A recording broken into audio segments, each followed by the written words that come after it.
Hello, and welcome back to Sleepy Hollow Whispers. Before we begin, feel free to leave a comment and tell me where you're listening from. I love reading every single one. If you enjoy drifting into dark, chilling tales whispered from the mists of Sleepy Hollow, don't forget to like the video and subscribe to the channel. Turn on notifications so you never miss a new story. Now get comfortable, dim the lights if you dare, relax your mind, let the outside world fade away, and let's begin. Story 1. I miss my dad. People talk about him like they knew him the same way I did, and I hate it. I really hate it. I get so sick I feel like I'm going to throw up when they tell me their special moments with him, like they're handing me pieces of him and expecting me to be grateful. It isn't fair. My mom never has anything good to say about him. When she says his name, it's like she's tasting something bitter. For a long time, I thought she was angry because of how it ended. Now I'm old enough to understand it wasn't only the ending.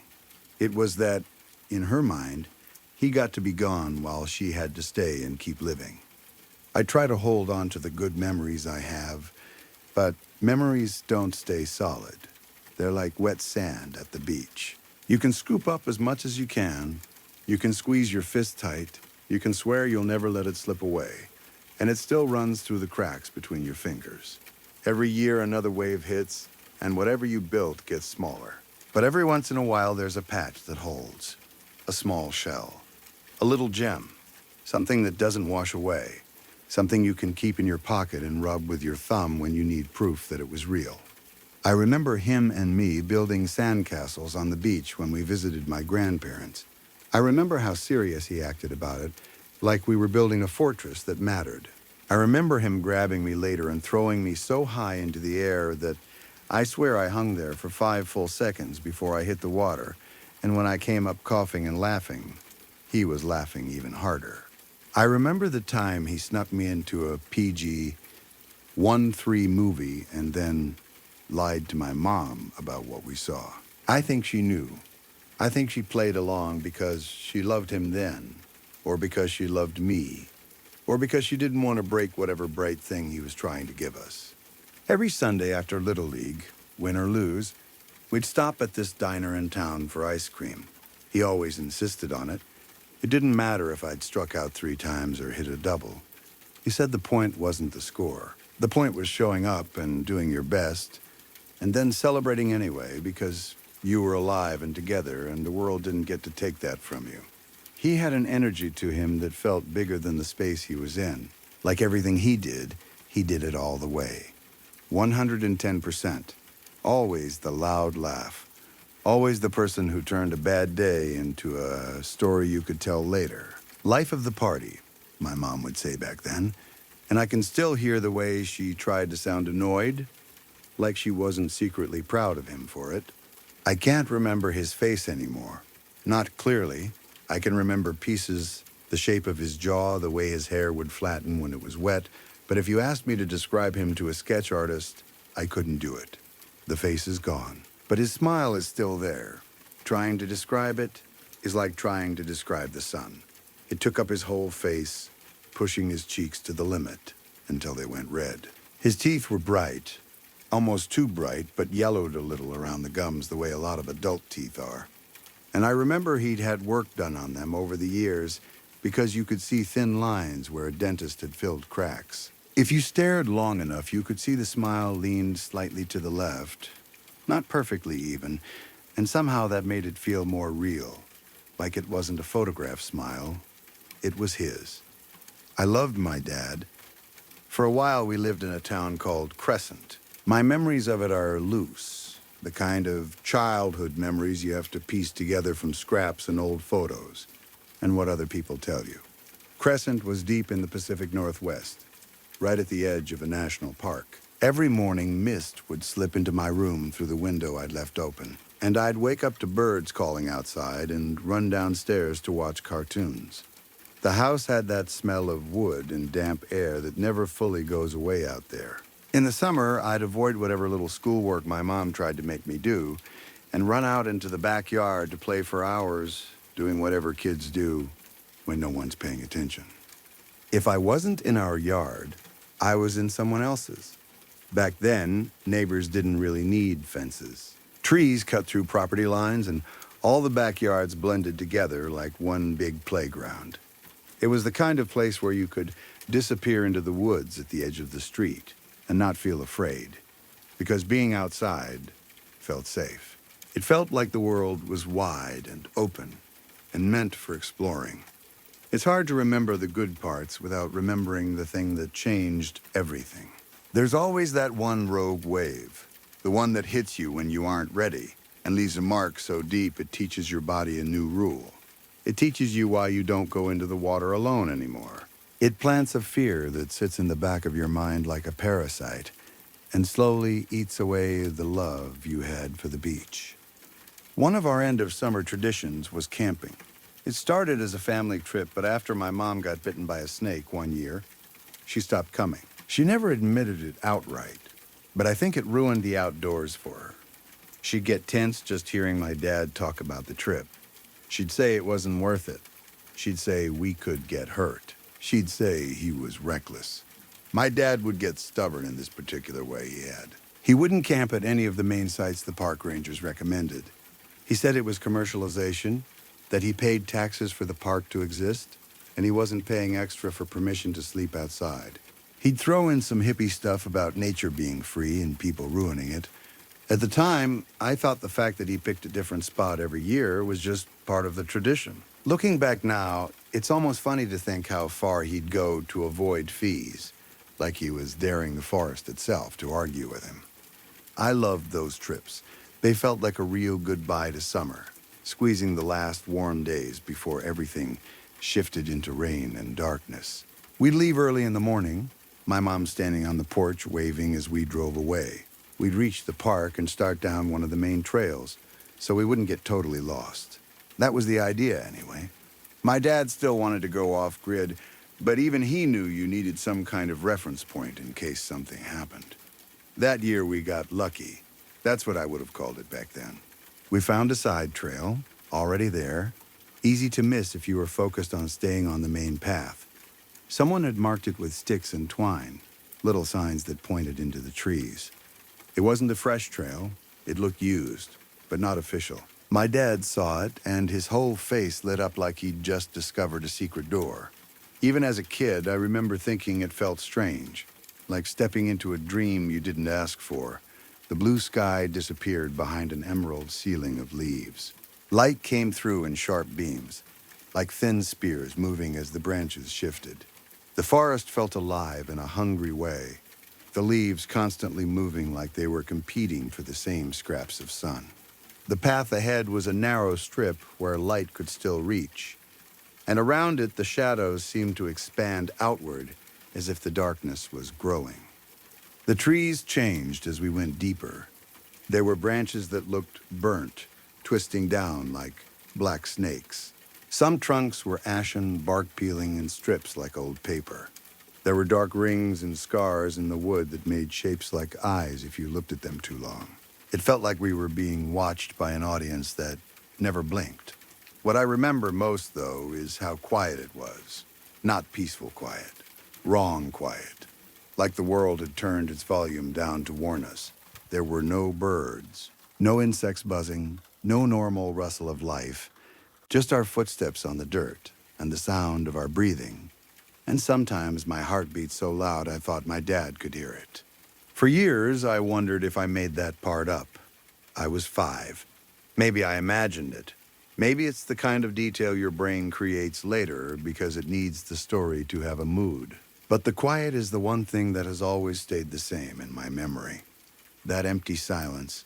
Eventually we reached a clearing, and I remember feeling, even then, like the place had been waiting for us. Trees ringed the clearing like a border, thick and close, and beyond them the rest of the forest felt cut off like this was a room with walls made of bark. The leaves above opened just enough to let in a warm orange glow, like a permanent sunset trapped in that space. In the center was a fire pit lined with white stones. It looked too clean, too intentional, like an eye staring up from the ground. We ignored every instinct that told us something was off. We set up camp fast, my dad rushing to get everything ready before nightfall. I remember him being excited, talking about what we'd do the next day, how we'd fish, how we'd hike, how we'd make pancakes over the fire. He seemed so happy, like he'd found the perfect place and proved something. I should have stayed up longer. I could have helped more. I could have kept him company. But I was tired from the hike. Bone tired. The kind of tired only a little kid gets, where your whole body feels heavy and your thoughts blur. I crawled into the sleeping bag and fell asleep. Sometimes I hate myself for that. I know, logically, there isn't anything a 5-year-old could have done. But guilt doesn't care about logic. In my head, I abandoned him out there alone.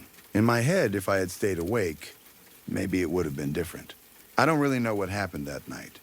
For the longest time, I doubted the place was even real. I might have been asleep through most of it. I might have been in shock. I might have been concussed so badly my brain stitched pieces together wrong. The official story was simple. A tree fell on our tent while we slept. It killed my father instantly. It spared me with broken bones and a concussion. The park rangers found the tent crushed under a trunk, and that was enough. It fit. My injuries fit.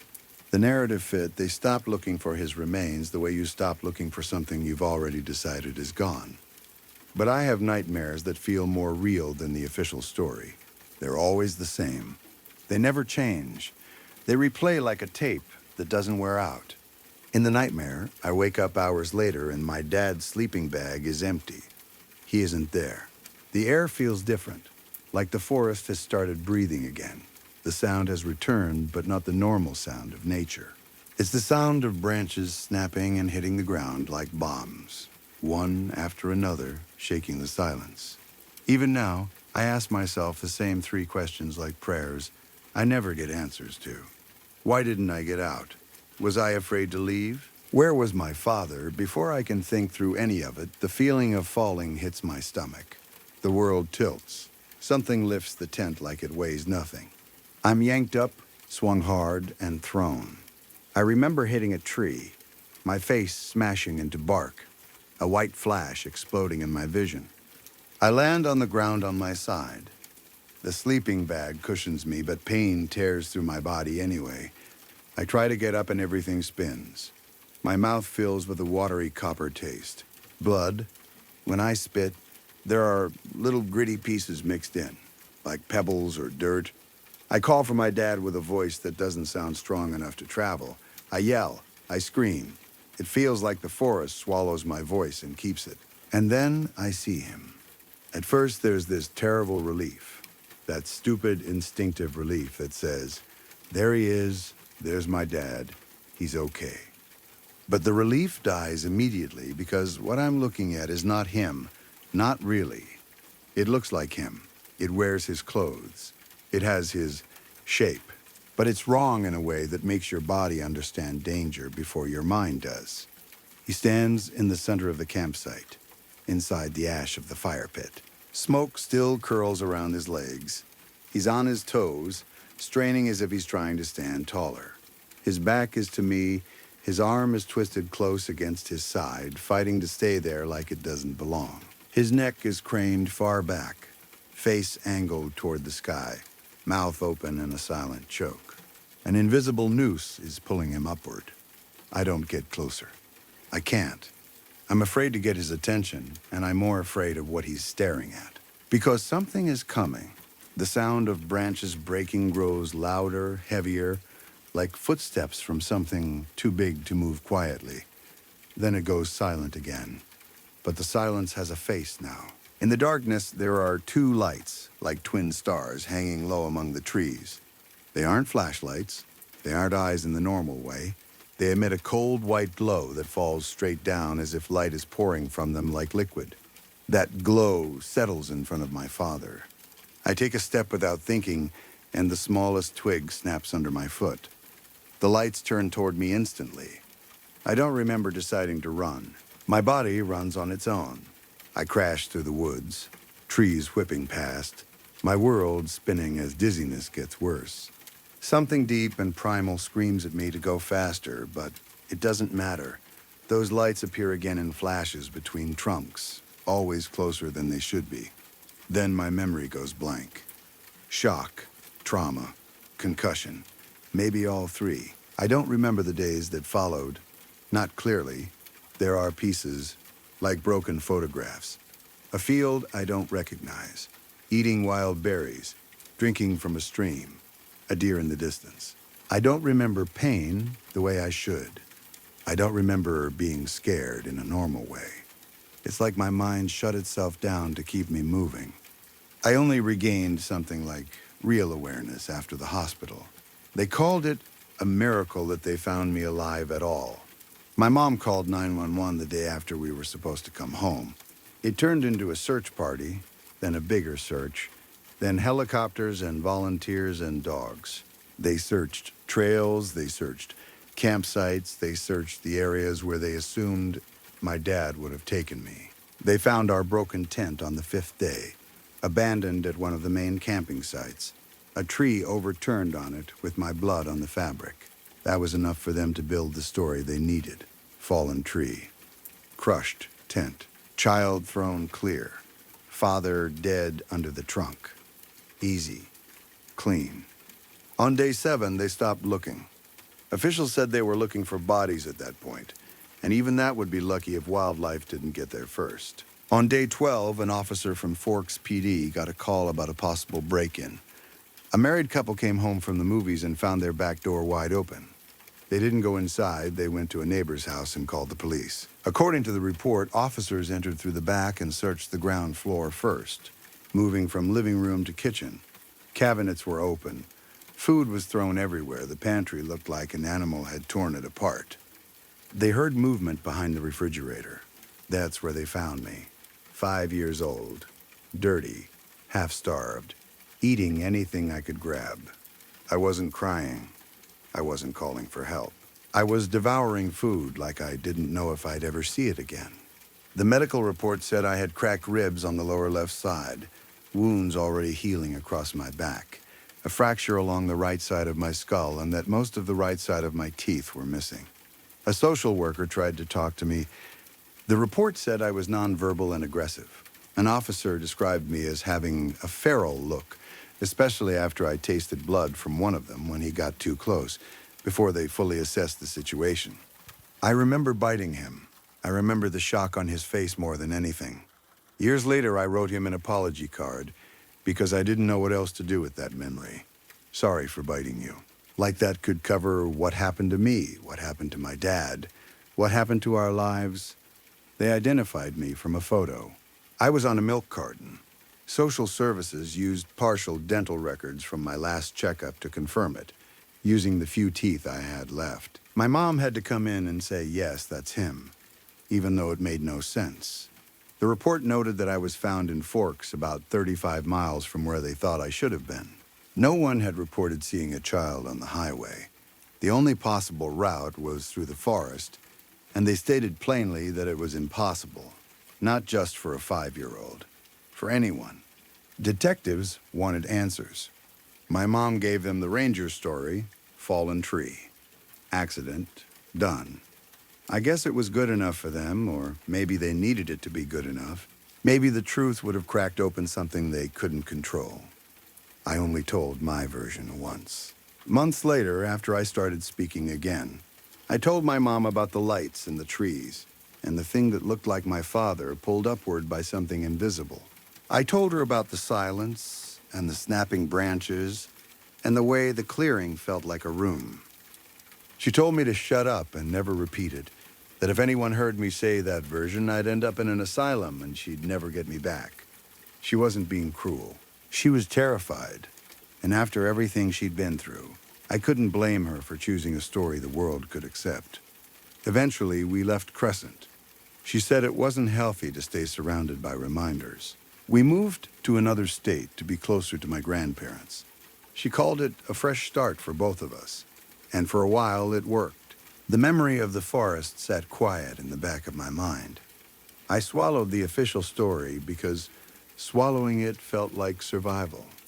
I grew up, I graduated high school, I went to college, I met Matilda. Matilda is a gift I still don't feel like I deserve. She loves me for who I am, flaws and all.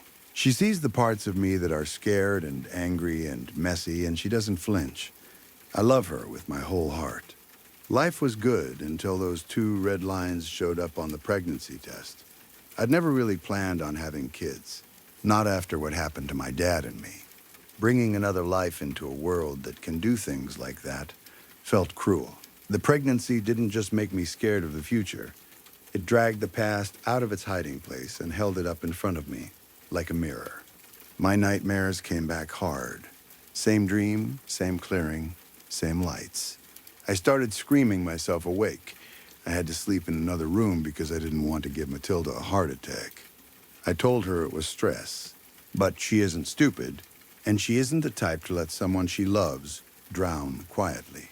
One night she gave me an ultimatum, written in a letter because she said she couldn't keep talking in circles. Confront the past, or she was gone, not as a punishment, as a boundary, as survival for her and the baby. So I drove back. The drive brought back memories I didn't know I still had. That clean smell of wet morning air, fresh dew on dirt, the feeling right before the sun gets hot and the day turns heavy. For a moment, I actually believed that if I stood in those woods again, I would accept the official story. I'd finally believe it. I'd finally let the other version die. I went to the ranger station first, thinking I'd do this the safe way. I found a place close by, parked, and walked up with the dirt still wet enough to leave clear footprints. With every step, I felt that growing pit in my stomach, regret and dread mixing until I couldn't tell them apart. At the desk, I asked about doing a guided walk to a specific area. I showed them a map. I tried to point to where I thought the side trail was. I tried to ask in a calm voice. They gave me the runaround immediately. They said they didn't do personal solo tours. They repeated the dangers of leaving the main trails. Wildlife, terrain, liability rescue services. The words were practiced like they'd said them 1,000 times. I tried to get sympathy by lying that I wanted to spread my father's ashes at his favorite spot. It wasn't totally a lie, not really. I didn't have ashes. There weren't ashes. But I did want to put something of him there. I wanted to do it with someone else nearby because the idea of being alone in those woods made my throat tighten. The receptionist went to talk to senior staff. For a minute I thought maybe it would work. Then she came back and told me no. Hard no. No explanation that satisfied me, just policy and safety and reasons that sounded like a wall. I argued. I said it wasn't far, a couple miles off trail, maybe an hour or 2. I said I knew the general area. I said I'd pay for the guide. They kept refusing and cycling through legal language like a shield. While they talked, one ranger stood off to the side, staring at me. He looked impossibly old for the job. The kind of old where the face has settled into one permanent expression. His wrinkles made a scowl even when he wasn't speaking. But his eyes were sharp, almost too alive, like they were cutting straight through me and seeing whatever I had tried to bury. When I looked at his neck, I saw markings under the collar of his green shirt. Tattoos, maybe, but they looked faded and raised, more like scars than ink. I left the station before I could lose my temper. Outside, I stood with both hands on the back of my neck and tried to breathe my anger down. I told myself I could hire someone local, or I could just go in for a little while on my own and turn back before it got deep. I was still standing there thinking when I felt a hand land on my shoulder. I turned around and saw a younger ranger in uniform. He looked maybe 5 years younger than me, and he wore a smirk like he already had control of the situation. He spoke low, glancing around before he did. He asked if I wanted to donate to park services, and he rubbed his fingers together like he was asking for cash. I took the hint. I opened my wallet and pulled out the money I'd brought. He reached in like it was his right and took all of it, $400. Then he told me to meet him at one of the trails in an hour and walked away like we were old friends. I met him. He was late enough that I thought I'd been scammed. Then I saw him coming fast in one of those off-road buggies, rolling up like he didn't care if he hit me. He told me he bought us time. He said one of his buddies in a fire tower called in possible smoke, and he volunteered to check it out. He said it like he was proud of himself, like breaking rules was a hobby. It took us an hour to find the split in the path. We walked past it twice before I saw the marker hidden in brush and deadfall like the forest was trying to bury it. Rotting trees lay across the entrance. We had to maneuver around them, ducking under branches, pushing through, and then there it was, the trail. Exactly how I remembered it. The quiet clearing, the manicured-looking grass, the birch trees with their pale bark and dark marks like staring eyes. It felt like a moment of time that had been waiting, held in place for me, refusing to age. The younger ranger, Kawasaki I heard someone call him earlier, trailed behind me, and he looked around with a different expression now. He stopped and asked me if I smelled that. At first I didn't. Then the wind shifted. A rotting stench hit us so hard it stole my breath. It was thick, sweet, and wrong. The smell of something dead that shouldn't be dead that way. It pulled our attention toward something behind a nearby tree. My stomach dropped so hard I felt like I might actually vomit. It looked like a deer in the loosest possible sense. It had antlers, fur, forelegs, the basic shape, but everything else was wrong. Like a bad imitation done by something that didn't understand what a deer was supposed to be. The antlers bubbled near the stumps, scabbed over in black boils, and the antlers themselves looked stained red. The fur was a patchwork of green rot and bald spots and dried blood, matted down into a dark undercoat. Its belly was split, ribs showing like a cage, and inside that open space, tumors pulsed as if they were alive on their own. It stared at us without blinking. Its eyes were a sick yellow. Its eyelids looked peeled back, exposing too much, making the face look like a skull wearing skin. And when it opened its mouth, the teeth were flat and even. Human. Kawasaki swore and started to panic, asking me what the hell it was. I couldn't answer because my brain had gone quiet in the same way it used to in nightmares, like it was trying to protect itself by shutting down. Kawasaki stopped caring about secrecy and pulled his service weapon. He fired. The shots cracked through the clearing, and the sound felt illegal, like we'd broken a rule that wasn't written anywhere. I don't even know if he hit it. The deer thing didn't flinch. Then his radio came to life with a click, and the entire world filled with sound all at once. Not normal sound. Screaming poured out of the radio through the static. Thousands of voices trying to speak at the same time, layered and tangled so thick it felt like it was tearing at my ears. I clapped my hands over my head and still couldn't block it out. Kawasaki grabbed the radio, trying to talk, and that only made it worse, like the device was a door he'd opened. More shapes began to appear between the trees. Not just one deer thing, more. Stepping out slowly, one by one, as if the forest was producing them. Some looked like elk, some like deer, some like things I couldn't name. All wrong, all rotting, all watching. The radio went quiet again, and for one heartbeat, everything froze. Then the drums began. That's the only word I have for it. A stampede sound built up fast, not just hooves, but crashing trees, snapping branches, heavy impacts like something huge was moving toward us through the forest. The sound multiplied until it felt like the ground itself was vibrating. We ran. Kawasaki moved faster than me immediately. He shoved past me hard enough that I stumbled and fell off the path. My foot caught on roots and I went down. I hit the base of a tree with my shoulder and head, and in an instant, the early morning turned into pitch black night. I lay on the forest floor, blinking up at nothing. My ears rang. I moved my arms and legs to make sure everything still worked. My neck hurt badly, but it wasn't broken. Then I felt a sharp pain in my jaw, deep and hot. A bruise was swelling along the bottom of it, and there was pressure inside my mouth. I ran my tongue along my teeth, and something shifted. I coughed into my hand and saw two halves of a tooth split straight down the middle like it had cracked clean. Blood dripped onto my palm. Another tooth hurt worse, pushing against the inside of my cheek at the wrong angle. I touched it with my finger, and pain shot through my body so hard I almost blacked out. Without thinking, I grabbed it and yanked. It came out with sickening ease. For a moment, it was pure fire, and then the pain eased just enough to let me breathe. I sat there shaking, spitting blood into the dirt, trying to understand what was happening. That's when I realized I wasn't alone. Eyes glinted around me in the darkness, catching what little light existed. The creatures surrounded me, close enough that I could smell them. Rot and wet fur and iron. They didn't rush me. They didn't bite.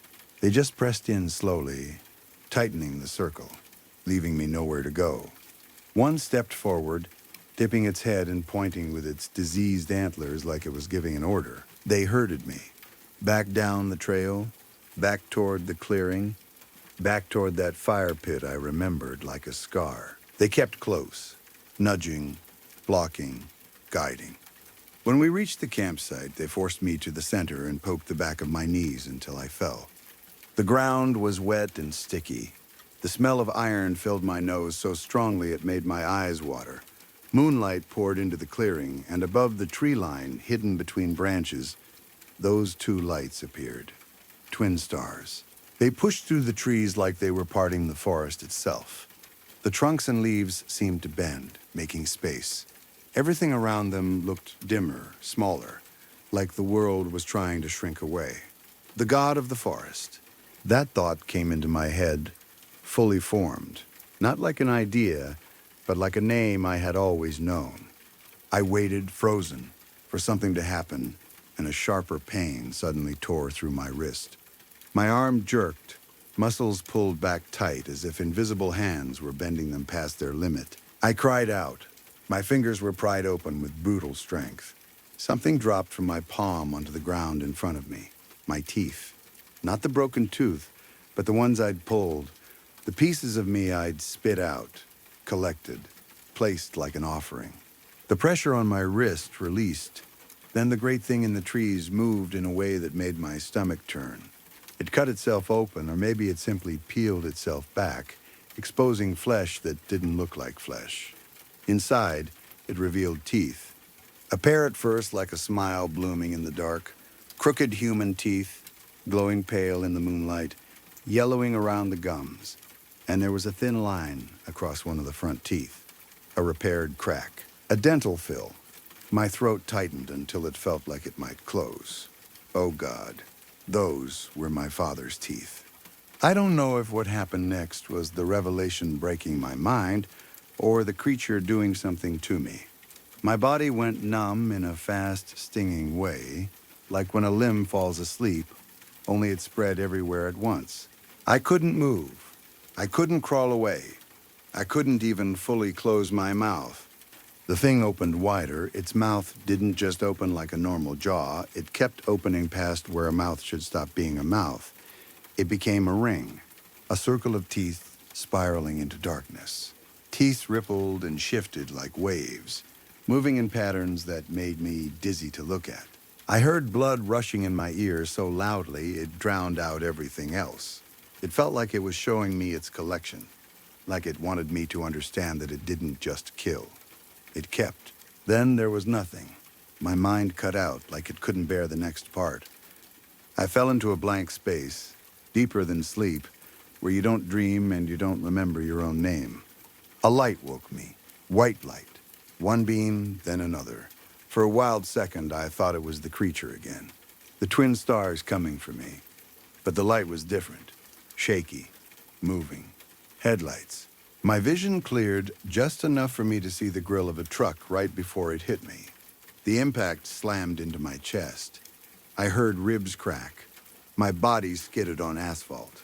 Pain exploded and then faded fast, replaced by a cold, heavy feeling like my blood was draining away. I heard people yelling, doors slamming, someone screaming for help.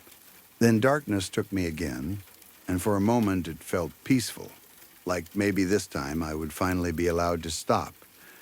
I woke up to a shove on my chest that sent pain rippling through my whole body. I groaned and opened my eyes.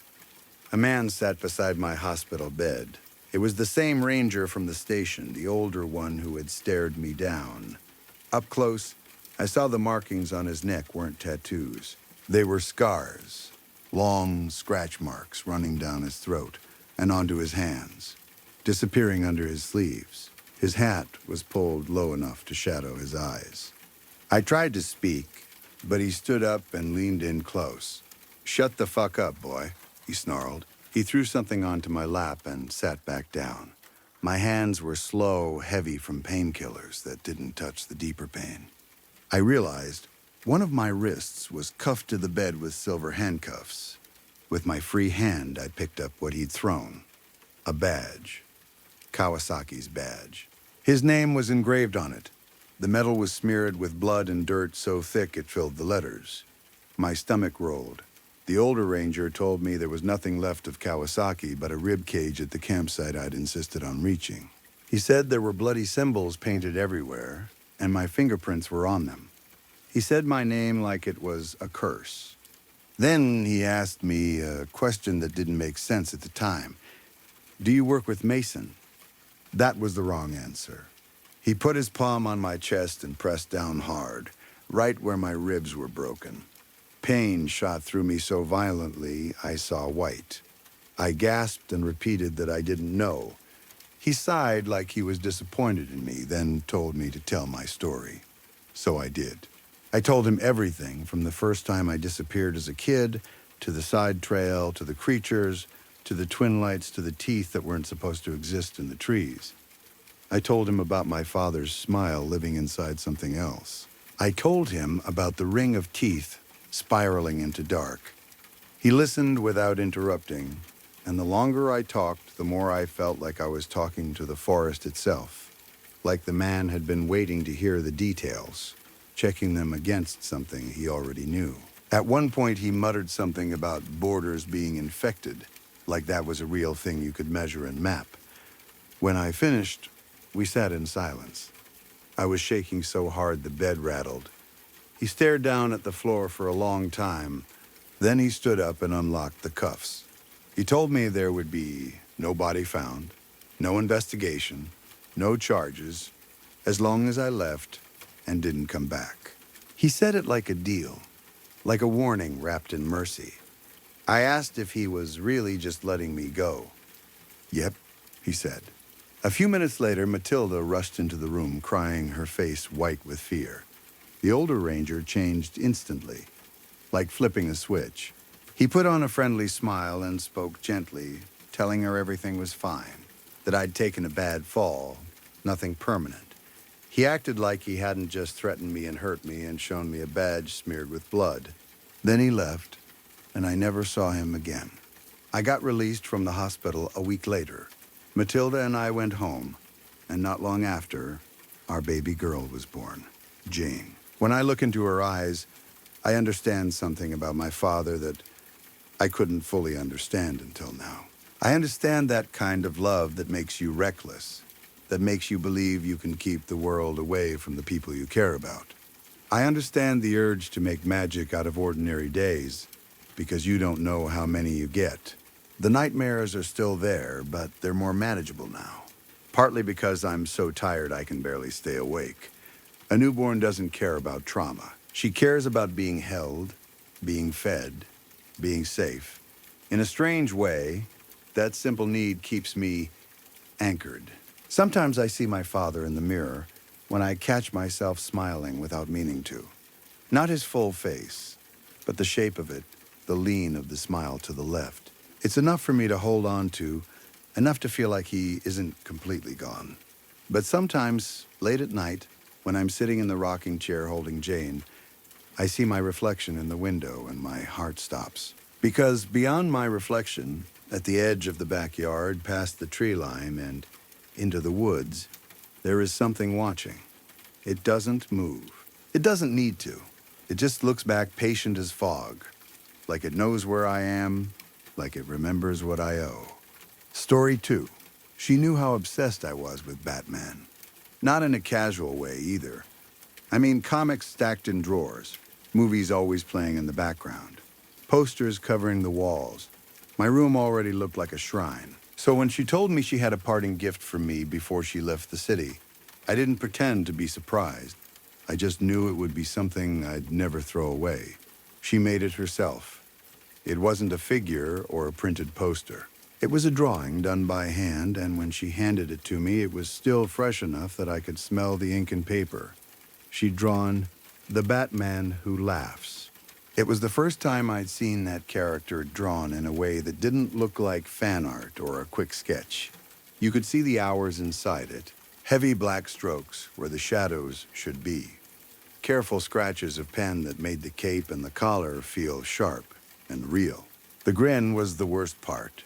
The teeth jagged and stretched into something too wide for a human face, like the mouth had been forced open and never closed again. The eyes were hidden behind that twisted metal visor, but you could still feel them there, like something staring out from underneath. It wasn't just a drawing. It had weight. It had personality. It had presence in a way that made my skin tighten for half a second, the way it does when you stand too close to something you can't fully explain. She watched me study it and smiled like she was proud of herself. "I knew you'd like it," she said. I did. I loved it. I told her it was perfect, told her she was insanely talented, told her I was going to frame it and put it up where I could see it every day.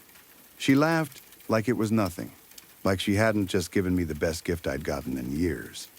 A week later, she was gone, moved out of the city like she'd planned. New job, new life, new circle of people. We didn't fight. Nothing dramatic happened. The distance just arrived like weather and settled between us. But the drawing stayed.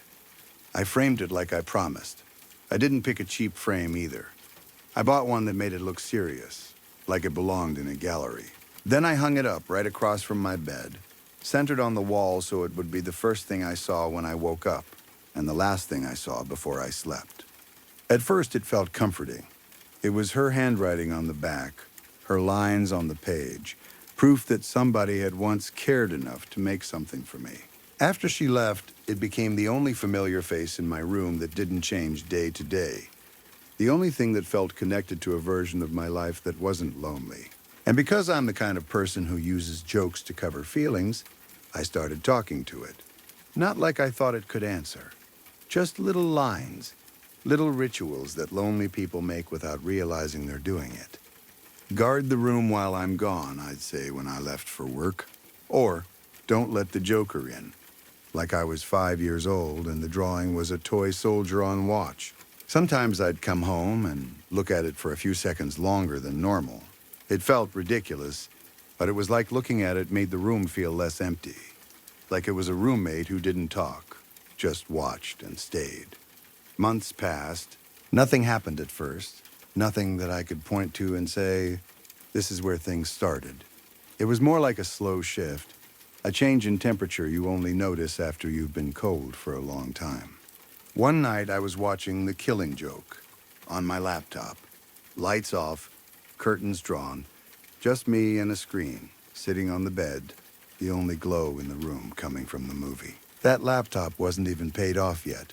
I remember thinking about the monthly payments while I watched, because that's the kind of thought that pops up when you don't have anyone else in the room and your mind starts wandering. The Joker's laugh came up in one of the scenes. Long, sharp, completely unhinged. I loved it.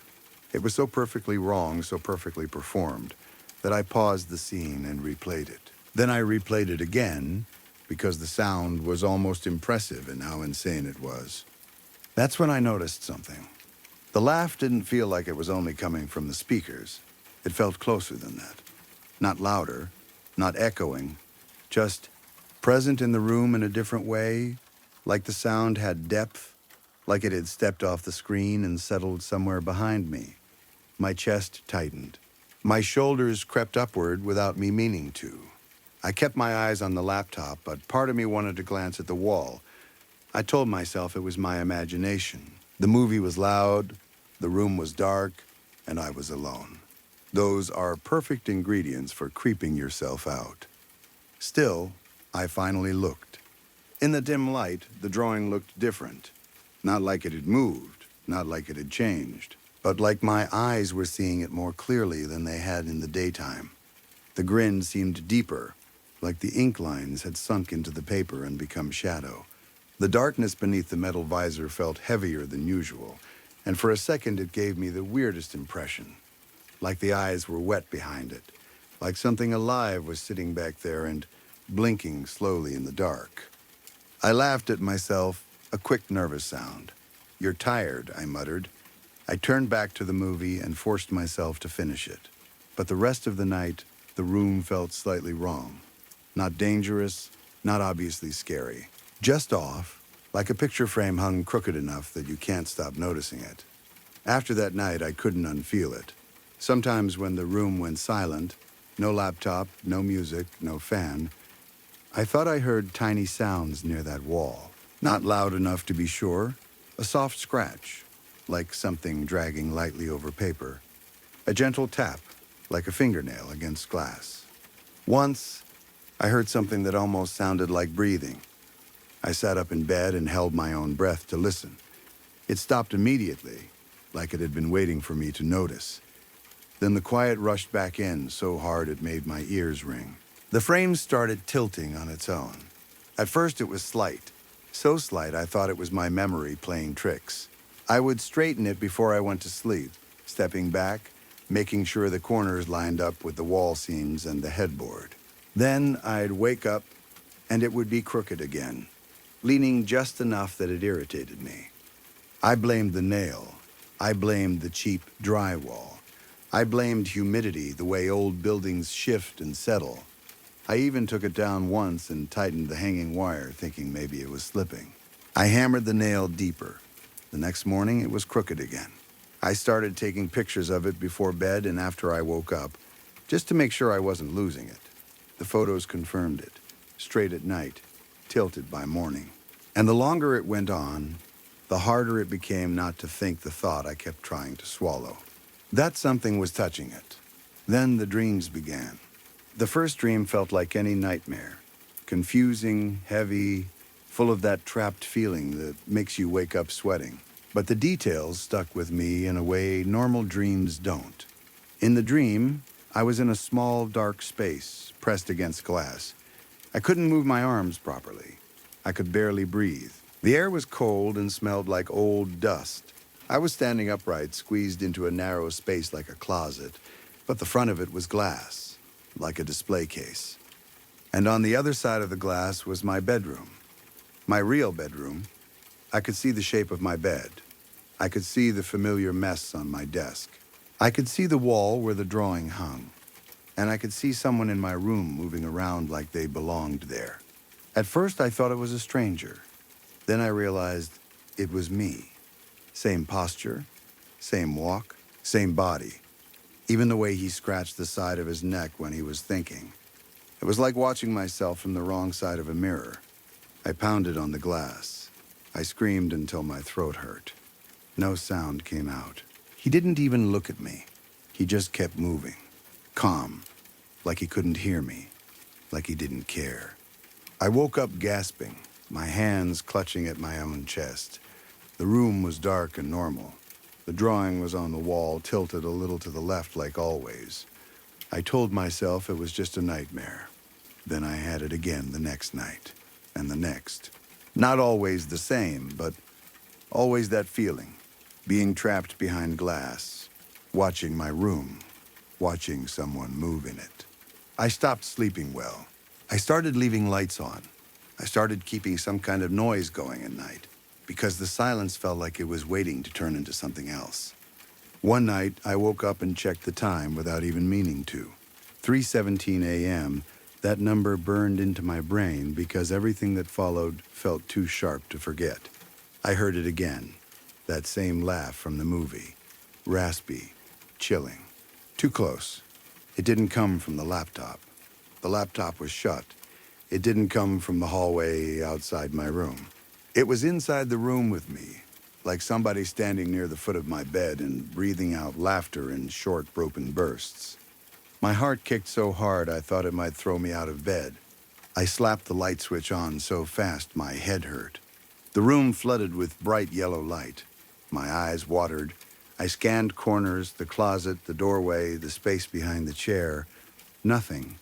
No one. My gaze snapped to the drawing. It was perfectly straight. For the first time in weeks. That alone freaked me out more than if it had been crooked, because it felt like a response. Like it had been waiting for me to notice and then decided to behave. I sat up and stared at it until my eyes started to blur. Everything looked normal. Then I saw the glass. There were fingerprints on the inside, not smudges on the outside from me touching the frame. Not streaks from cleaning, actual prints pressed outward from behind the glass, as if someone inside the frame had placed their hands against it and pushed. My stomach dropped so hard I thought I might throw up. My mouth went dry. I tried to swallow and couldn't. My hands shook as I got out of bed and stepped closer. The closer I got, the clearer they became. Long finger shapes, spread slightly, pressure marks like someone had been trying to get out. I backed away without thinking, the way you do when you touch something hot. I don't remember the feeling of being pulled. Not yanked, not grabbed, just pulled slowly, gently, the way you sink into cold water when you stop fighting. My limbs got heavy, my head felt full. The room tilted like I was sliding out of myself. And then there was darkness. Now I spend my days standing in a narrow, silent, dark space. Behind glass, I can't tell you how long it's been because time doesn't work right here. There's no phone, no clock, no sunlight, just a dimness that never changes. The air is cold and stale. When I breathe, it feels like breathing dust. The only clear view I have is through the glass in front of me. It looks out into my bedroom, and someone who looks exactly like me lives my life on the other side. He answers my phone, uses my voice, laughs my laugh. He wears my clothes like they fit him perfectly. Sometimes he stands in front of the mirror and practices expressions like he's learning what my face is capable of. The worst part is how natural he looks doing it, like he's been waiting for the chance. Sometimes he stands right in front of the glass and studies me the way I used to study the drawing. Calm, curious, head slightly tilted, like he's admiring the detail. And that grin shows up. Not a full cartoon grin, not always. Just a small twist of the mouth that doesn't belong on my face, like he can't help it, like something underneath him is smiling through. I pound on the glass until my hands hurt. No one hears. I scream until my throat burns. No sound leaves me. I watch myself become less real every day, like I'm a reflection trapped in the wrong place. Yesterday, someone knocked on the apartment door. He opened it. It was her. She'd come back to visit after all this time. I don't know why. I don't know what she expected. She stood there for a moment, looking at him carefully, and my heart, if you can call it that anymore, clenched with a kind of hope I hated myself for feeling. If anyone could notice, it would be her. If anyone would sense something wrong, it would be the person who drew that thing with her own hands. She smiled. "You seem different," she said. "Lighter. Happier." He tilted his head the exact same way the drawing always seemed to tilt when I stared too long. Then he let out a small laugh, familiar, but not. Like my laugh copied by someone who'd studied it. "Your gift really changed me," he replied. And from behind the glass, in that narrow darkness where I can't sleep and can't scream and can't die, I understood something too late. She didn't just give me a drawing. She gave something a doorway. Story 3. I shouldn't have been out there that far, and the worst part is I knew it while I was doing it. I didn't get lost. I didn't take a wrong turn and realize it too late. I made a choice, one small choice after another, to keep going when I should have turned around. I remember checking my gas and watching the needle hover lower than I liked.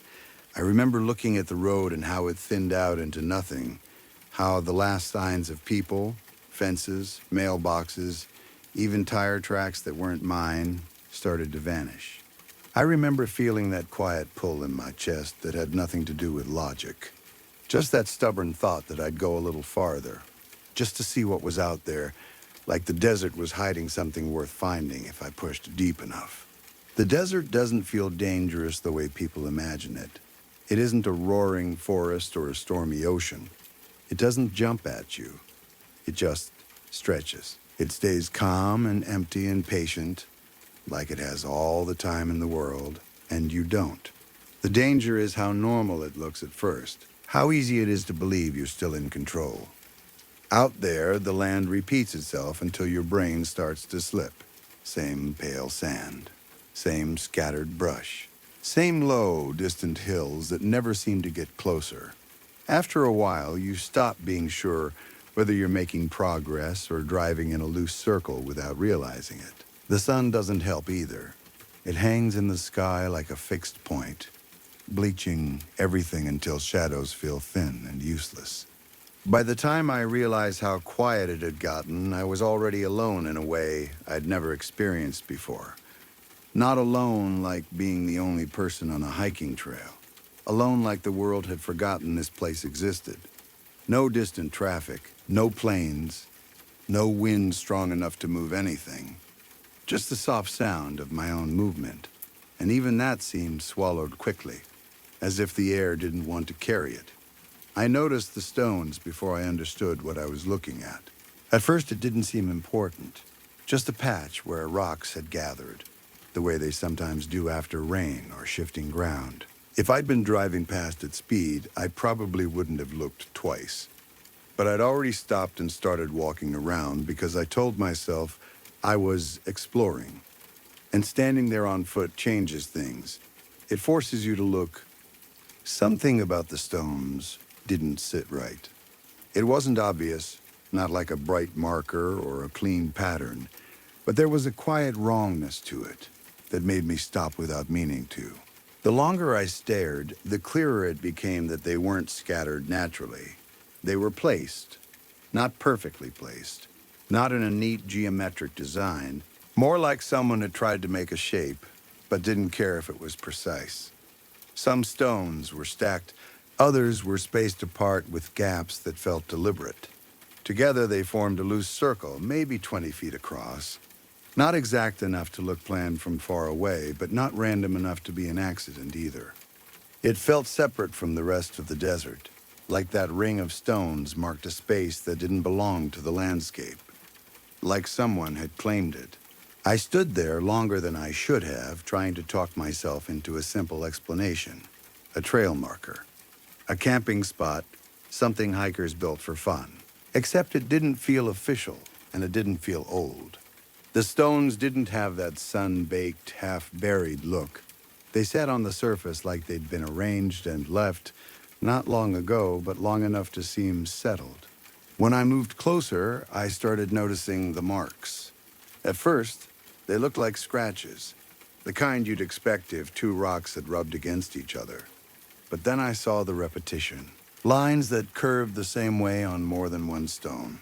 Shapes that came back again and again, like a person had made them with intention. I crouched and ran my fingers over one mark. The groove was shallow, pressed into the stone rather than chipped randomly. It felt like someone had carved it quickly, not caring about beauty, only meaning.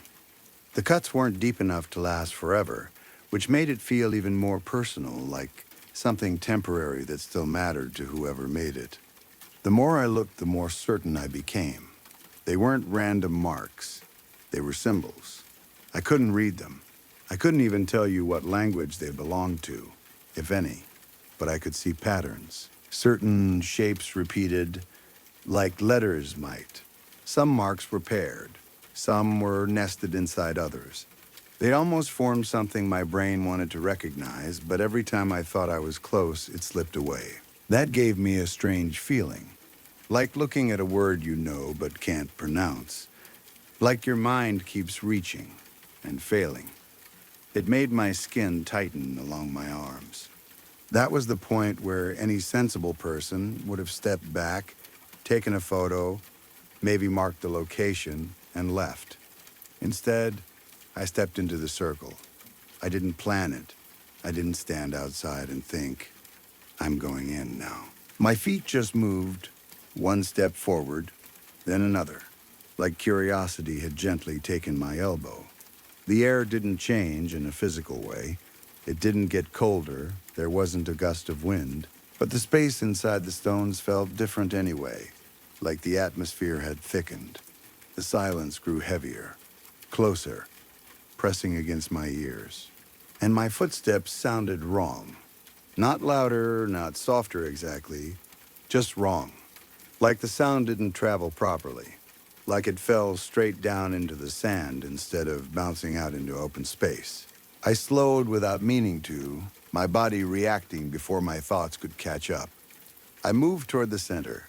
Halfway in, I noticed the ground. One patch of sand looked slightly different the way it sat compared to everything around it. It wasn't obvious until I saw it, and then it was the only thing I could see.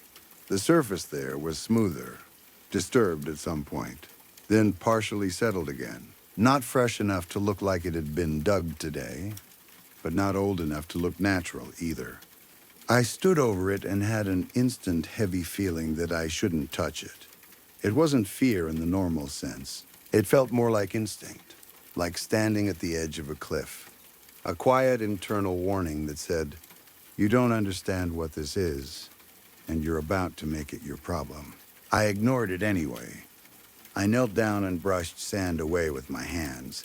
Slow at first, careful, as if being gentle would make it less real. After a few seconds, my fingers hit something solid. My heart jumped, and my movement sped up. Because once you find something buried, it's hard to stop. At first, I thought it might be a rock. Plenty of rocks are buried out there. But as I cleared more sand away, the shape didn't fit. It wasn't jagged. It was smooth, curved. A pale surface under the grit that looked wrong against the brown sand. My hands froze even though they were still half buried, because I knew what I was looking at before I fully admitted it. Bone. For a second, I tried to convince myself I was wrong, that it was just a weird stone, that my mind had jumped to the worst option because of the symbols and the circle and the silence. But enough of it was exposed now that there was no denying it. That clean curve, that unmistakable shape. It was part of a skull. I should have stood up and walked away right then. I should have turned, found my car, driven straight to the nearest town, and told someone who could deal with it. Police, rangers, anyone. I should have left that place alone and never come back. I didn't, and I still don't fully understand why. The only thing I can say is that once I'd started, I felt like I had to see all of it. Like stopping halfway would leave me with something worse than the truth. Like it would be more dangerous to not know. My mind told me I needed the full picture, as if understanding would protect me. So I kept digging. Every scoop of sand made it worse. It wasn't just a skull. It was a body, or what was left of one. And it wasn't laid out the way a body should be. It wasn't scattered like an animal had dragged it apart. It wasn't arranged like a normal burial either. The bones were placed, moved, put in positions that didn't match how a person naturally rests. The arms were too close to the torso, angled strangely like someone had folded them in without caring where their joints lined up. The ribs were partly exposed, but shifted, some turned slightly as if they'd been lifted and set back down incorrectly. The legs were bent inward in a way that made my stomach turn, because it didn't look like the desert had done it. It looked like hands had done it. It looked like someone had taken a body apart and tried to rebuild it from memory. That thought made me feel sick in a deep, cold way that had nothing to do with gore. It wasn't the sight of bones that got to me as much as the intention behind them. This wasn't erosion. This wasn't time. This wasn't nature. Someone had been here, someone had done this carefully enough that it wasn't chaotic. It was arranged, and it was arranged wrong on purpose. That was when I noticed the other disturbed patches of sand. Once you see one, you start seeing the rest. Small areas around the center, spaced out in a rough pattern that followed the circle. Slight differences in texture, places where the sand had been moved and then left to settle. I didn't even have to dig them up to understand what they likely were. More, more bodies, more pieces, more things under the sand. Whatever had happened here wasn't a one-time accident. It was a site, a place used more than once, a routine. The realization hit me so hard I stood up too fast. The world tipped. My hands shook. My heart hammered in my throat. I looked around the circle, my eyes scanning the stones and the symbols, as if I'd missed something obvious that would explain it. That's when I heard it. A soft shift behind me. Not loud, not footsteps on gravel, just a subtle sound of sand moving, like someone had placed their weight down carefully, trying not to make noise. I spun around. There was nothing. Just open desert stretching out behind me, empty in every direction. No trees to hide behind, no rocks big enough to cover a person, no dips deep enough to swallow someone from view that quickly. And somehow, that made it worse. Because for one sharp second, I had the clear feeling that I hadn't been alone while I was digging, that someone had been close enough to watch. Standing just outside the circle, maybe, where I wouldn't think to look, waiting for me to finish, waiting for me to do something specific. I backed away slowly, keeping my eyes on the center. I didn't want to turn my back on it. My legs felt stiff, like they belonged to someone else, and my mouth was dry enough to hurt. The moment I stepped outside the stones, the pressure shifted. It was subtle, but I felt it, like crossing a line, like leaving a room where the air was heavy and stepping into a hallway where you can breathe again. The silence loosened slightly. My shoulders dropped without me telling them to. It made the circle feel even more real, because it confirmed that the difference wasn't in my imagination. My body had registered it. I didn't stay. I didn't stand there and think. I didn't take photos. I didn't mark coordinates. I didn't do anything smart. I left. I walked faster than I should have, my eyes forward, forcing myself not to look back even though every nerve in my body wanted to. The desert around me looked exactly the same as it had before, and that made it harder to find my way. I kept thinking I'd gone the wrong direction. I kept expecting to see my car and not seeing it. The longer it took, the more panic rose. Because if I couldn't find my way back, then I'd be stuck out there with that circle behind me and no clear proof it had ever existed. When I finally spotted my car, relief hit so hard it almost made me dizzy. I got in, locked the doors like that would matter, and started the engine with shaking hands. I didn't stop driving until the circle was far behind me, until the desert started to look like normal desert again, until I could pretend I was just someone who'd gone too far on a stupid, curious day. I haven't gone back. I haven't told anyone in person either, because I don't know how to say it out loud without sounding insane. And if I'm being honest, part of me doesn't want anyone else to go out there and find it. Not because I think I own the secret, but because the idea of someone else standing in that circle makes me feel sick. The idea of someone else digging and finding what I found and not getting back to their car keeps looping in my mind late at night. But there's one part I can't stop thinking about. The part that doesn't sit right, no matter how I try to push it away. I didn't uncover the whole body. I exposed part of it, enough to know what it was, and then I stopped. I left it half revealed, like a sentence cut off mid-word. And the way everything was arranged, so deliberate, so careful in its wrongness, it didn't feel like something abandoned long ago. It felt like something paused, like someone had been in the middle of a process and simply stepped away for a while, planning to return. And I can't shake the feeling that whoever put those bodies there wasn't gone. Not truly. Not in the way you want them to be gone. They were close enough to see me, close enough to hear my breathing while I dug, and the only reason nothing happened is because I stopped before they needed me to do the next part. Story 4. I don't know if putting this in writing is smart. By doing it, I'm breaking every confidentiality agreement I ever signed. The first one was in 1974, and it was the kind of document that didn't expire. Lifetime confidentiality. no exceptions. No dramatic truth revealed later. No clause that says you get to unburden your conscience once you're old.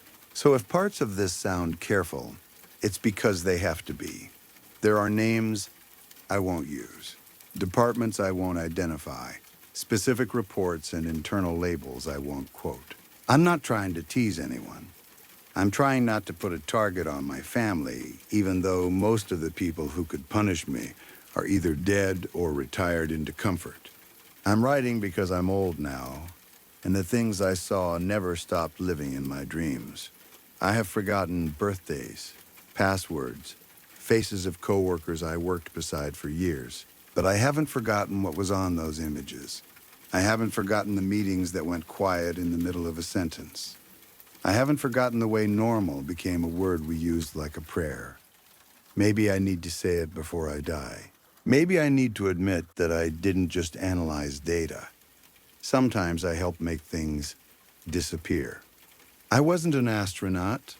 I wasn't anyone they've ever put on a poster. I wasn't brave in any cinematic way. I was a data analyst at NASA's Goddard Space Flight Center in Maryland. One of the people who sat in climate-controlled rooms, drinking burnt coffee, looking at images captured by other people's instruments. The public tends to imagine NASA as a place full of heroes. It is, in some departments, but it's also full of invisible workers with ordinary mortgages, ordinary marriages, ordinary worries. People who can be told to sign papers they barely understand because they need the paycheck. People who can be moved, monitored, replaced. My job was routine. I processed imagery, looked for anomalies, checked calibrations, compared frames over time. I wasn't out there touching satellites. I was sitting at a desk, pushing numbers around, writing notes, flagging inconsistencies, filing reports. I did it well enough that I stayed employed, and it paid well enough to keep my family afloat. That was the deal. That was the whole reason I stayed. Then, in 1971, we received a set of images that should have been boring. If you're not familiar with the orbiting astronomical observatory program, you don't need all the details. What matters is this. An instrument in orbit was sending back images, and the set in question came from routine work. Calibration shots, tests, standard sky captures from the same region, taken in a consistent way. The kind of data you can compare like a stack of identical photocopies. Except one of them wasn't identical. It was subtle at first, and that's why it was so unsettling. When you work with images like that, your brain learns to expect sameness. If anything changes, it's usually a known variable. Sensor noise, a timing issue, a lens artifact. There are 100 normal explanations for minor differences. This was not minor. The constellation Sagittarius, as most people learn it, has a familiar pattern. Depending on how you count, you'll hear different totals, but there are 12 main stars that form the figure people recognize. It's not a secret. It's not controversial. It's one of those stable pieces of sky we treat like a map. Our first image showed 14. Not maybe a couple were brighter. Not there were faint background stars. 14 distinct points positioned in a way that didn't match any known catalog in that area. I remember thinking, stupidly, that someone had mislabeled the frame, that it had to be a different patch of sky. So I did what you do. I checked the coordinates. I checked the timestamp. I checked the pointing data. I checked the preceding and following frames. Same location, same region, same settings.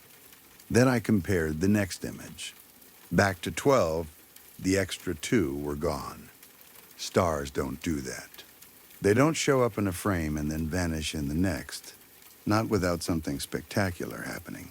Even when a star dies, it doesn't simply wink out. It goes through processes we can detect, often violently.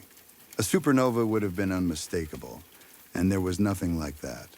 No blooming, no signature. Just absence, like someone had erased 2 points from the sky between one exposure and the next.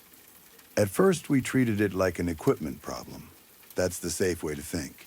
Something wrong with the telescope. something wrong with the conversion, something wrong with our pipeline. But we couldn't make the problem behave like a technical error. It didn't repeat on demand. It didn't correspond to a known artifact. There was no pattern that fit the usual failures. Then, not long after, similar imagery came in from an observatory in Germany. That's when the room changed. Because if it's one instrument, you can blame hardware.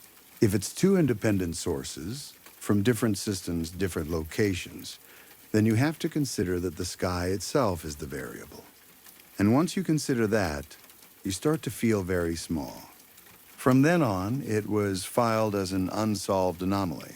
That's the polite phrase. Internally, there were other phrases. I won't repeat them. A year later, the situation escalated. Something emerged from that same region. What was initially classified in the language used for public-facing science as a supposed interstellar comet. A visitor from outside our solar system, passing through on a trajectory that made the headlines people like to read. At least, that was the story it was given before it was swallowed by classification. NASA later claimed that Oumuamua was the first interstellar object we detected crossing our system. That line has been repeated so many times it has become accepted history. It is not true. There was an earlier object. There is no public information about it, and there is a reason for that. The object we tracked in the early 70s was unlike anything we'd seen. That sounds like an exaggeration until you've spent years looking at normal data. Unlike anything becomes a statement you don't make lightly, because most anomalies become boring once you understand them. This did not become boring. Any measurement of radiation levels around it was absurd, far beyond what should have made sense for what we were looking at. But even that wasn't what unsettled the people in my chain. The strangest part was the region around it. Within a radius of roughly 15,000 miles, give or take, depending on whose models you trust, there was a kind of influence, a field, a presence. We didn't have a clean word for it. Some people called it matter. Some refused to call it anything at all. For comparison, Earth's diameter is about 8,000 miles. That means this influence extended across a distance that could swallow our planet whole and still have room left over. It didn't behave like gravity. It didn't behave like magnetism. It wasn't a black hole effect where space-time curves, predictably. This was different. It was as if the region didn't bend reality so much as override it. Like someone had taken the rules we use to describe space and time and replaced them with a new set of rules inside that bubble. Imagine you're reading a book you've read your entire life. You know every sentence. Then one day you turn the page and a paragraph has been rewritten. Not torn out, not smudged, rewritten cleanly, like it had always been that way. And yet, you remember the original words. That's what it felt like trying to model what surrounded that object. Our formulas still worked outside the radius. Inside, they didn't just fail. They became irrelevant. And then there was the object itself. Its physical composition was peculiar, not in a vague, space is weird way, peculiar in a specific way. It resembled something we had only seen once before, in a context that should have stayed locked in the distant past. In the asteroid, associated with the mass extinction that ended the age of dinosaurs. I know how that sounds. So, let me slow down. I'm not saying the object was the same asteroid. I'm saying we found a compositional similarity that should not have existed. Like a signature. Like a fingerprint. And when we pulled on that thread, it led us into a place nobody in that building wanted to talk about. Because the story the public gets about the dinosaur extinction is clean and simple. A massive asteroid hits Earth, the impact throws dust into the atmosphere, sunlight drops, ecosystems collapse, and dinosaurs die. A neat line of cause and effect. The internal data we were shown did not match the neat story. For one thing, the asteroid, as it was reconstructed in certain unreleased analyses, was smaller than people were led to believe. Not a harmless rock, but not the kind of planet killer that would make the whole world end by impact alone. The estimates I saw put it around 1,200 feet. That's big enough to be catastrophic locally. It's not big enough to wipe out nearly everything. This didn't mean the asteroid wasn't involved. It meant the impact itself didn't explain the scale of the extinction. So the question wasn't, did an asteroid hit? The question was, what else came with it? Because if you take a smaller object and still get a global die-off, you have to look for a secondary mechanism. Something that spreads. Something that changes behavior. Something that turns a chain of normal disasters into something that looks almost directed. This is where the fossils came in. Some of the analysis that crossed my desk, some of it from other agencies, some from academic sources with pieces missing, suggested signs of combat in dinosaur remains that didn't fit normal predation patterns. Not hunting, not territorial defense, not the usual evolutionary logic. Unnatural aggression. Herbivores with damage patterns suggesting they attacked other herbivores indiscriminately. Injury clusters that looked like panic-driven violence. A kind of widespread, pointless brutality. A massacre that made no sense if you assumed animals were behaving like animals. It raised questions nobody wanted to say out loud. If the environment collapses, creatures starve. They migrate. They die. They don't suddenly become coordinated engines of pointless destruction across species lines without something pushing them. So geologists were brought in quietly, the kind who had access to data that never went into journals. Investigations were done around Chicxulub in Mexico. Not the tourist-friendly version of science history, but targeted studies, controlled analyses, and reconstructions. And what we found, what the teams found, what the paperwork suggested, was that the Chicxulub event had involved something with the same peculiar physical properties we were now seeing around that interstellar object. That same unknown matter. That same reality-altering influence. The conclusion, the one you could feel people dancing around, was this. The stuff wasn't just out there. It was here, too. And not in tiny traces, not in a we found an interesting element way. In quantities large enough to matter, in pockets large enough to be dangerous, in a distribution that suggested it didn't obey the normal rules of dispersion. Worse, its strength wasn't constant. It fluctuated. Sometimes it was quiet, contained, almost dormant. Then, at other times, it intensified, expanded, reached further, pressed harder against the world. People tried to model its peak periods across the last century. They dug through records. They looked at spikes in violence, instability, and mass behavior. They looked at dates that made the hair on the back of your neck lift when you put them on a timeline. The strongest influence since the dinosaur event, according to the work I saw, occurred between 1905 and 1967. Think about what that period contains. Not just the two largest wars in human history, not just unprecedented industrial slaughter.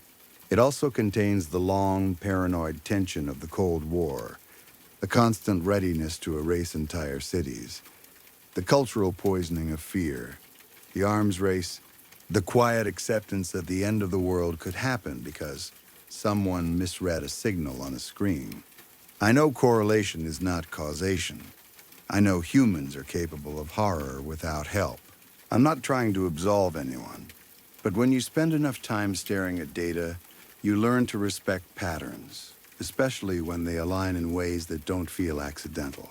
And then you remember the fossils, the pointless aggression, the mass violence with no advantage.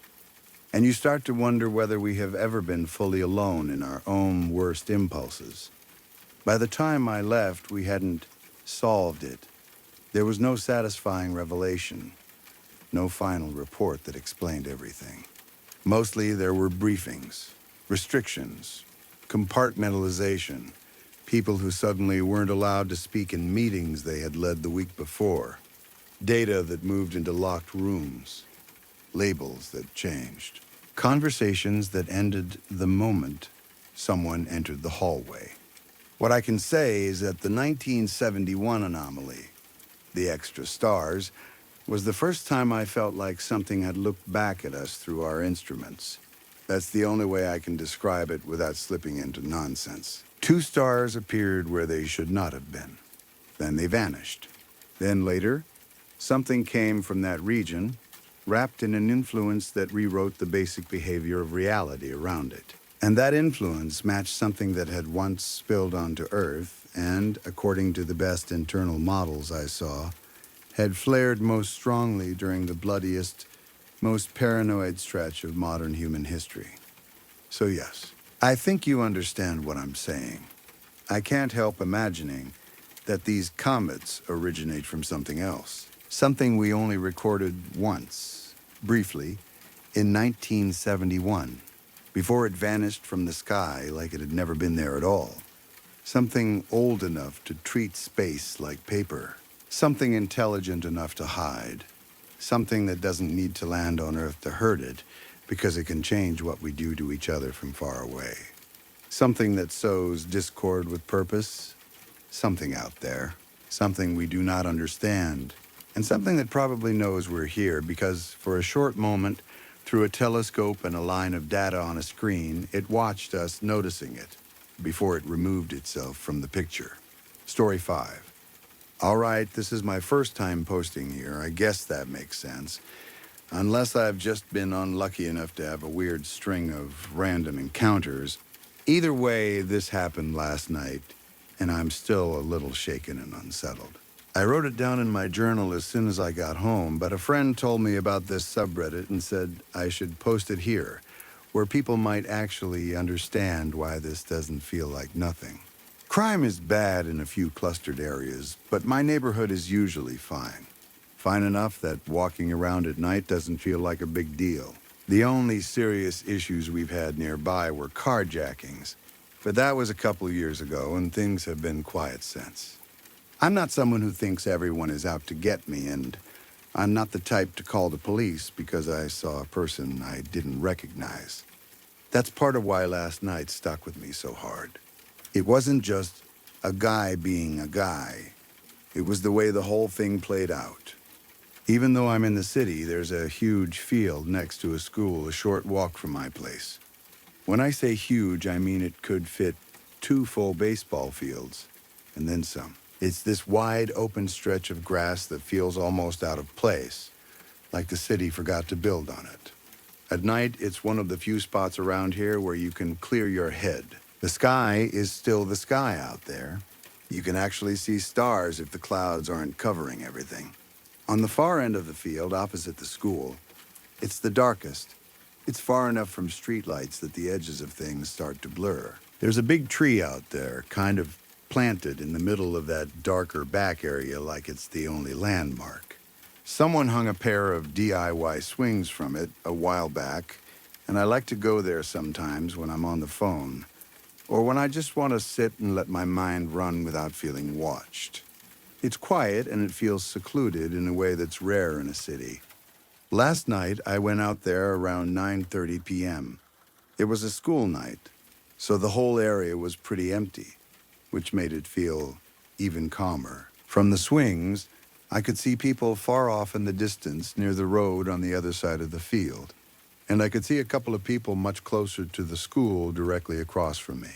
They were still far enough away that their voices didn't carry.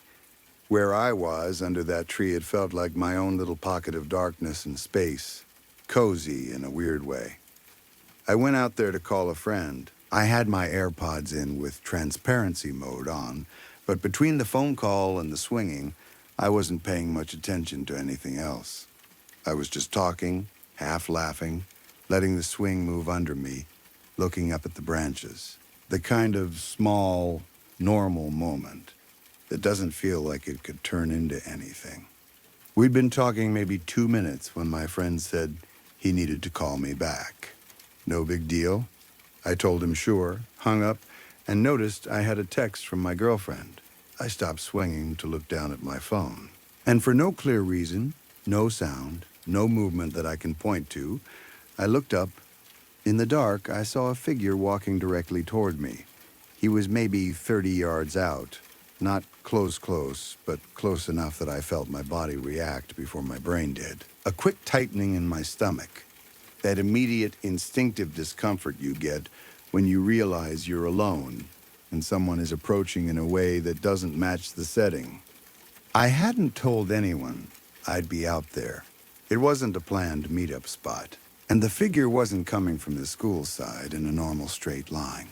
He was coming in at a diagonal angle, cutting across the field toward the tree, toward me, like he had picked a destination and was locked on it.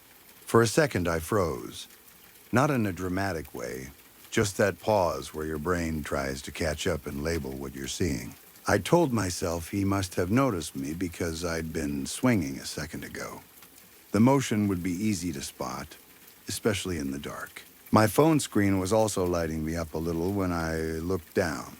In that part of the field, any small light stands out.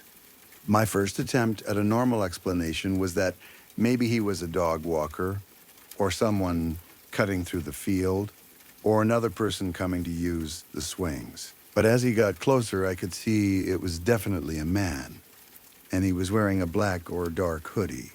He looked big, tallish, maybe around 5'11" inches or 6. He wasn't wandering. He wasn't hesitating. He was walking at a steady pace straight toward me. That steady pace is what bothered me. Not fast, not running, but consistent, like he had no doubt about where he was going. I stood up. I didn't sprint. I didn't want to trigger anything. I didn't want to look scared and invite that kind of attention. I started walking away at a calm, steady pace toward the school, cutting at a diagonal so I wasn't walking directly toward the road, but I was moving out of that darkest pocket and toward the area where other people were visible. As we crossed paths, he looked at me. I couldn't see his face clearly. The hood and the darkness hid it, and the angle didn't help. But I saw him turn his head, tracking me. That alone made my skin go tight. It wasn't a quick glance. It was like he registered me and adjusted his awareness to include me. Then, without stopping or hesitating, he walked right up to the swing I had just been sitting on and sat down, immediately. Like that had been the plan the whole time. He started swinging, and I knew he was looking in my direction because I saw his head turn toward me once he was seated. The movement was clear even in the low light. He wasn't just enjoying the swing. He was watching me walk away. My gut told me he was older based on his build and the way he carried himself, but honestly, I can't be sure. The darkness made everything feel less reliable. Still, everything about his body language felt... As I got closer to the school, I had this creeping fear that he was going to get up and follow me. I kept trying to check behind me without making it obvious, but once I put enough distance between us, the darkness swallowed him. That end of the field is so dim that a person can disappear into it quickly. When I reached the school, I felt a little safer just because there were trees, a building, and a few people farther away. I pulled out the camera I'd brought and tried taking a long exposure shot toward the tree, thinking maybe I could capture something, anything, that would tell me where he was. But the photo came out blurry and useless. Just darkness with smeared light. Then my friend called me back. I answered, but I told him to give me a second because something weird was happening. I could hear the concern in his voice right away. He asked what was wrong, and as he was talking, I kept scanning around me, trying to make sure I wasn't being boxed in. That's when I noticed someone standing near the trees by the school.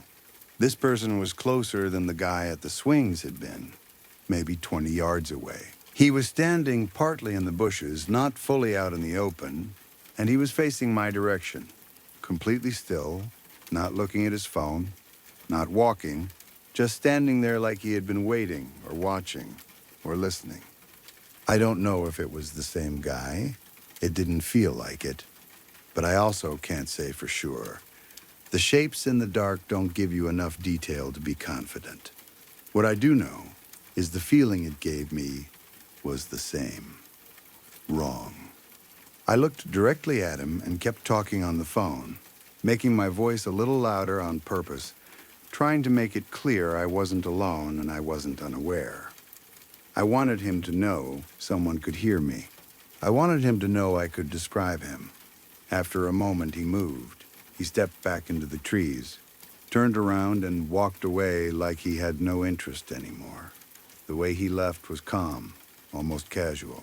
No rush, no panic, just gone. After that, I walked home. I kept my pace steady, but inside I was fully keyed up. My mind was racing through all the possibilities. I kept thinking about how it would have played out if I'd stayed on the swing and kept looking down at my phone. I kept thinking about how isolated that end of the field really is. I kept thinking about how quickly someone could close the distance on you there, and how little anyone on the other side of the field would notice.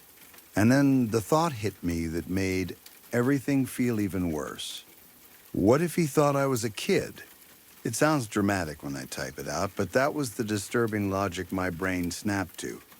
A person sitting on a swing under a tree at the far end of a field near a school. Small pocket of darkness. Someone alone. If you couldn't clearly tell who it was from far away, you might assume. My girlfriend tried to offer other explanations to keep me from spiraling. She said maybe it was a drug deal and I accidentally showed up near the meeting spot.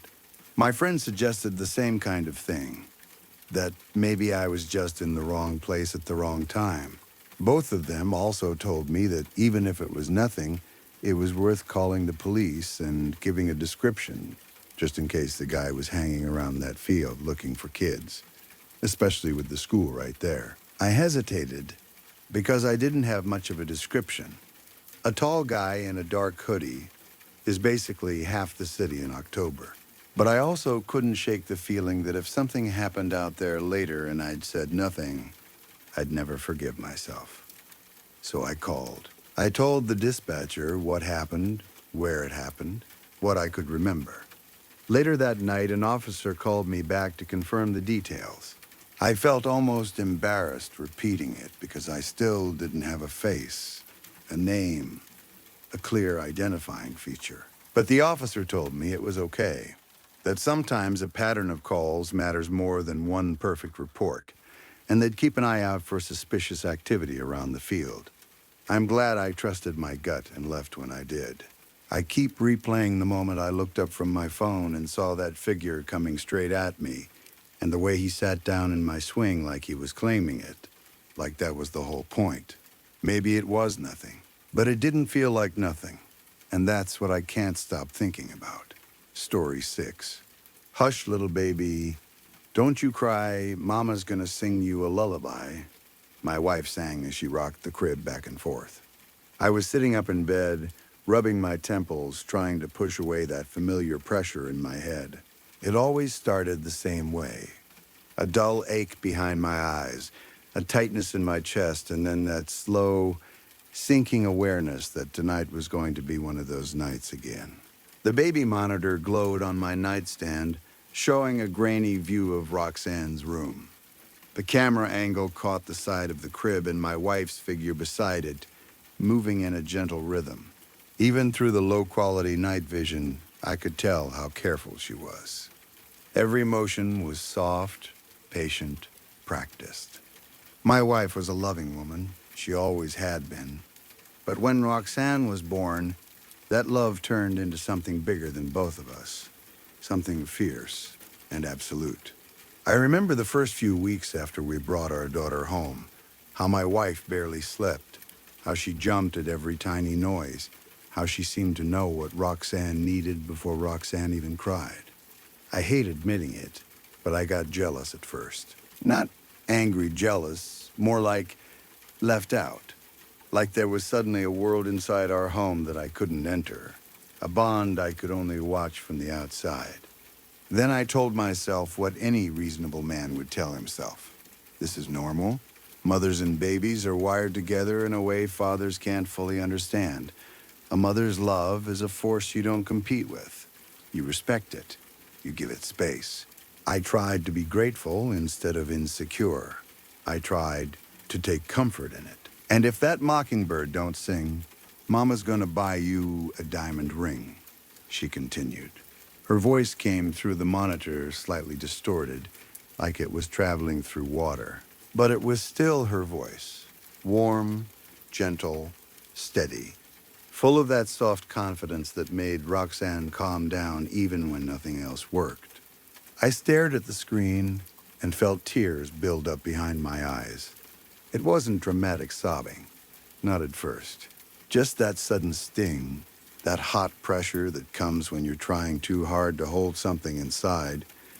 I felt blessed, and I hated myself for feeling blessed at a time like this. Blessed to have my wife, blessed to have had Roxanne at all, even if it ended the way it did. Blessed to know what love like that felt like, even if it had ruined us. My wife kept rocking the crib, and if that diamond ring turns brass, Mama's gonna buy you a looking glass.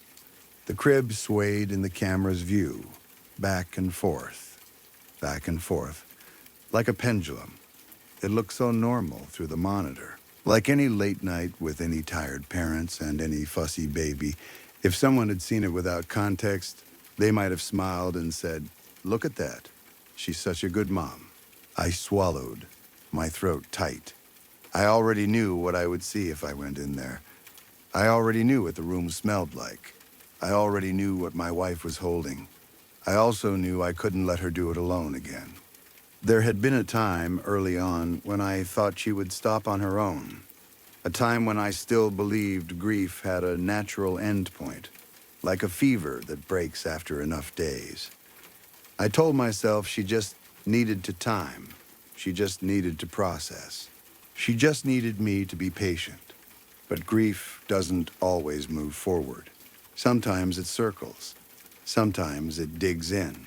And if that looking glass gets broke, Mama's gonna buy you a billy goat. Her voice caught slightly on the last word, and the rhythm of the rocking changed for a second, like her body had gotten tired mid-motion. My wife was exhausted, not the kind of tired you fix with sleep, a deeper fatigue that sits in the bones and refuses to leave. I couldn't stay in bed listening to it anymore. I'd done that too many nights. Nights where I waited, hoping she would come back to our room on her own, hoping she would finally choose to lie down beside me instead of staying in the nursery with memories and ghosts. I got out of bed and walked down the hallway. The house was dark and quiet, and every step I took felt too loud. Old floorboards creaked under my weight. The air was cooler near Roxanne's room, like that part of the house didn't hold heat the same way anymore. I paused outside the nursery door with my hand on the knob. From inside, I could hear her voice, without the monitor now, clearer and closer. The lullaby had been sung so many times that the words felt carved into the walls. It wasn't just a song anymore. It was a ritual. I pushed the door open slowly and stepped in. The first thing that hit me was the smell. It always hit me. It didn't matter how many air fresheners we used, or how many times we cleaned, or how often we pretended it wasn't there. The smell was sweet and wrong, like something rotten covered in perfume. Decay with a sugary edge. It clung to the curtains, the carpet, the crib, my clothes. It soaked into everything. It had been 3 years, and we still tried our best to ignore it. I don't know how we managed that. Maybe ignoring it was the only way we could keep living.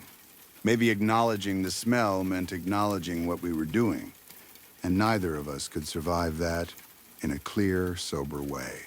My wife sat beside the crib with her eyes closed, rocking gently. If you didn't look too closely, it could still fool you. In the dim light of the night lamp, she looked like any mother soothing a child back to sleep. Her posture was protective. Her arms were wrapped around a blanket bundle held tight against her chest. Her face was calm in that trance-like way people get when they're doing something they've done 1,000 times. Tears slid down her cheeks even though her eyelids were squeezed shut, as if she was trying not to see anything but still couldn't stop feeling it. She kept singing. And if that billy goat won't pull, Mama's gonna buy you a cart and bull.